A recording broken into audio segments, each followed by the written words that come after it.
Some good news out of South Carolina this week as Lindsey Graham's Democratic challenger, a man by the name of Jaime Harrison, has raised nearly $14 million for his Senate race in the second quarter of 2020. He outraised Lindsey Graham in the first quarter of this year. And according to reports, though Lindsey Graham has not yet released the full amount that he has raised for the second quarter, by all accounts, Harrison has clearly outraised him in the second quarter as well. Here's the problem. This may mean nothing. It may mean everything. It may mean nothing. Right now, the Senate race in South Carolina is a little bit too close to call. But of course, the voting hasn't happened yet. And right now, projections do still have South Carolina, as likely Republican, although that has changed from solid Republican to likely Republican, so that's good.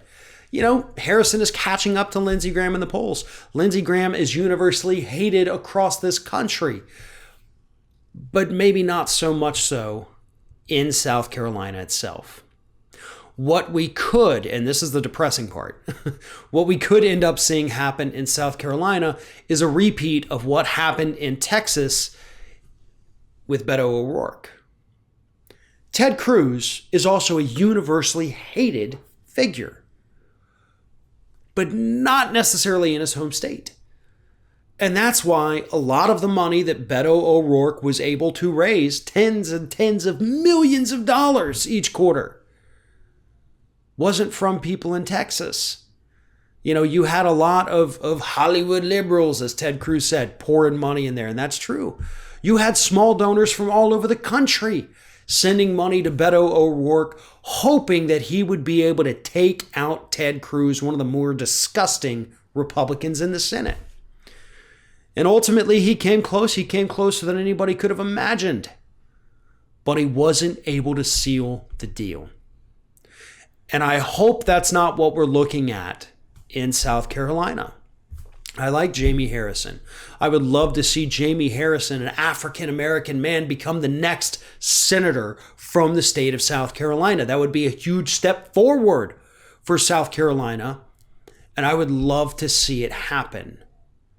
But I don't know if that is possible. I don't know enough, really, to be perfectly honest with you. I don't know enough about the voters of South Carolina to know what they feel today, to know how they feel today, to know if Lindsey Graham really is their guy. I mean, I've seen the polls. We can read the data out of that.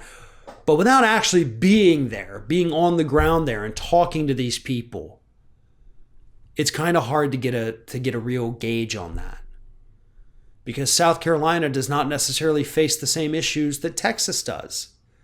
You know, so when we saw Ted Cruz run his campaign against Beto O'Rourke, he was able to hit on some things, hit on certain fears that Texans have, fears that are not based in reality, but Republicans pretend that they are, and that helped Ted Cruz win.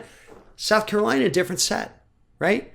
You can't necessarily run on the people coming over across the border, because in areas of Texas, that is a real issue. South Carolina, not so much. When people come across the border, it's because they're coming down from North Carolina or up from Georgia. Not exactly people you run fear campaigns about. You could, but you don't. Nevertheless, different set of problems, different state. And without actually being on the ground there in South Carolina, it's kind of hard to see if Jaime Harrison's massive money haul is going to be enough to convince voters to dump Lindsey Graham after decades of having this horrible human being as their senator.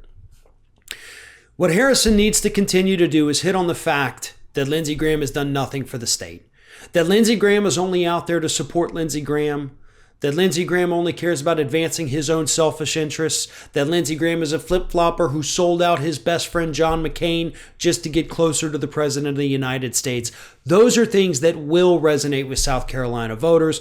Hopefully will resonate with enough of them to make Lindsey Graham have to go back to South Carolina for the remainder of his career.